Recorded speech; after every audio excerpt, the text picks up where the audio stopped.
somebody's doing cleans over there. Sounds like 15.4. What's up, guys? Brandon and Justin again. 15.4 was just announced, and we're here to give you all the tips and tricks about it. It was handstand push-ups and cleans. I'm kind of excited about this one. What do you think? I'm very excited about this. 8 minutes, short and fast. It's going to be interesting to see how many neck injuries that happen in the CrossFit community this weekend. There's going to be a lot. Outside of the big scores that are put in too. Yeah, there's gonna be a lot. There's gonna be a lot of damaged vertebrae. Brandon is gonna take you through the rep scheme breakdown and strategies to get you through this 8 minutes of a chiropractor's wet dream. All right, so 15.4, 8-minute AMRAP. We saw two different approaches to the workout with Josh and Scott, which was very interesting in my opinion. I thought it had been switched. I thought maybe Josh would have done the singles on the power cleans in the beginning and Scott would have gone touch and go, because we know how powerful he is with power cleans. He loves that movement more than squat cleans, just from recent games. Anyways, Scott went out, he was nice, smooth, and steady. He was doing kipping handstand push-ups off the bat with singles. Josh, on the other hand, he was doing strict handstand push-ups and touch-and-go power cleans. And we saw after about the 12 and 6 or 15 and 6, that's where it started really taking effect on Josh. And we know how awesome Josh is, because I think he's almost won every handstand push-up workout besides Rich in the CrossFit Games. Or he's coming second to Rich at those games with handstand push-ups. Couple of things to really think about on the handstand push-ups is Josh Bridges started getting a lot of no reps. And if you noticed, it wasn't, his elbows were locked out, his head was through, you know, he was in a really good position, but his feet were not quite reaching there. But if you look down on the ground, you could see that the chalk was starting to spread out. So that meant that his hands were getting wider. If your hands get wider, that's going to limit your range of motion, and therefore that little piece of tape is going to make it is going to get a little bit taller. So what we want to do is mark your hands with a piece of tape on the outside so you know exactly where your hands go every time. Your hands go wider than that, you're going to be in trouble, because that's going to shorten your range of motion. Next is keeping your foot flexed when you're doing a handstand push-up. If you point your toes to the ceiling on your handstand push-ups, like we're taught to do in handstand walks or any kind of anytime we're over our head, that's going to shorten your heel range of motion. And then we noticed when we were practicing that the heel was falling below the tape. So keep your feet flexed and keep those hands marked on those handstand push-ups. And that's going to help you achieve that range of motion every time.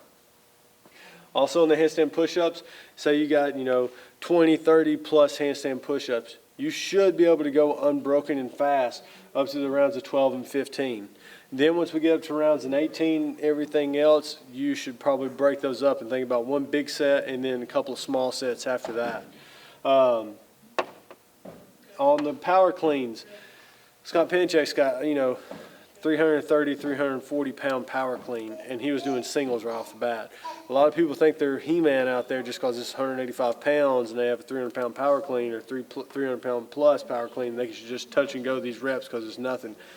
You do that, and you're going to add up on repetitions really quick, and that's going to get your heart rate up doing those touch and go power cleans. You get those heart rate up, you're going to go upside down. Now you're breathing heavy. It's hard to get oxygen to all the muscles in your body. Your heart rate's going to stay high. Then when you go to the handstand push-ups, it's just going to make everything a train wreck. So be really, don't be afraid to go single right off the bat with your power cleans. Just staying smooth and steady. If you can, find the densest plates that you can put on the barbell. That way the bar does not move around whenever you're throwing it down. If you have some of those big, thick rubber plates, you might have to guide that barbell down just a little bit more so it just doesn't move around on you as much. All right? 8-minute AMRAP, have some fun with it. Make sure you warm up the neck really well before going into this workout, and have fun with it, and good luck. Justin, what you got for them? Hey guys, it's Justin. I'm going to help you with a warm-up.